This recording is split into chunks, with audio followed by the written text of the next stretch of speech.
You're probably overpaying for stuff. In this video, we're going to break down 5 easy steps in order for you to stop overpaying. You're just going to take 2 hours out of your day after you watch this video, just 2 hours, and you're going to add a couple grand to your bankroll. And everything I'm going to mention is without changing your lifestyle at all. It's going to be exactly how you're living right now, but you're going to save an extra couple grand every year. So if I say anything helpful in this video, please like it and let me know what you think in the comments.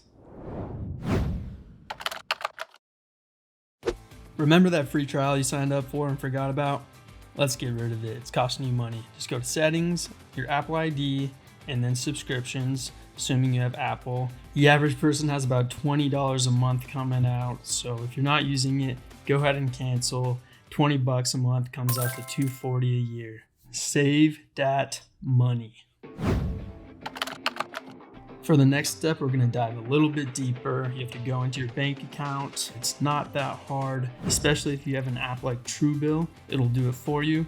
Just be sure that it gets everything and write all of it down. All right, time for the fun part. Now we go through each one and see where we can save. First on my list was Spotify. I never really use it. I just listen to podcasts mostly. So if you don't use it, it'll save you $108 a year.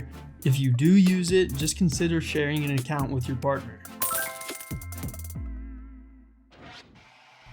I know what you're thinking. I'm not going to get rid of my streaming services. I'm not asking you to. Just cut out the ones you don't need, or better yet, see if there's anyone you can share the logins with.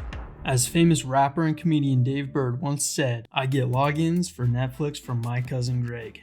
Thanks, Greg. I only added $400 to the pot, which is less than half of what the annual cost of the streaming services are, so I think that's fair. Gotcha. Next on the list is our phone bill. We pay $100 a month for T-Mobile, or at least we did. I called Pure Talk USA and I'm saving $26 a month. Is there anything else I can help you with at this time? No, that's awesome. That's saving a lot of money, so thank you. And do you have a moment to stay on the line for a brief 30-second survey before we go? Sure. All right, that adds $312 to the bankroll.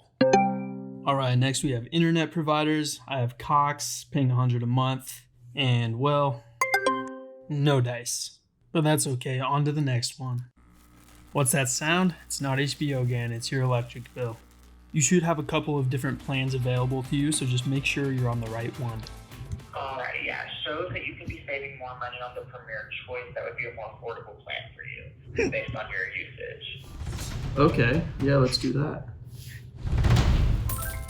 By switching my plans, I got an extra $12 a month. That's $144 a year. Cars are not cheap, including the insurance, the car payments, the gas. Your bill is probably higher.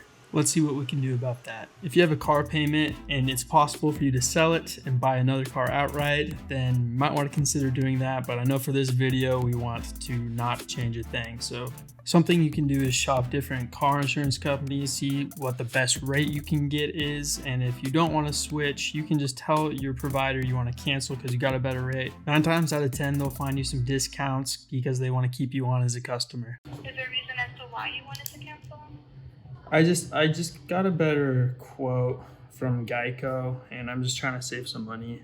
I'm just going to review your policy details. Please show on a brief hold. Okay.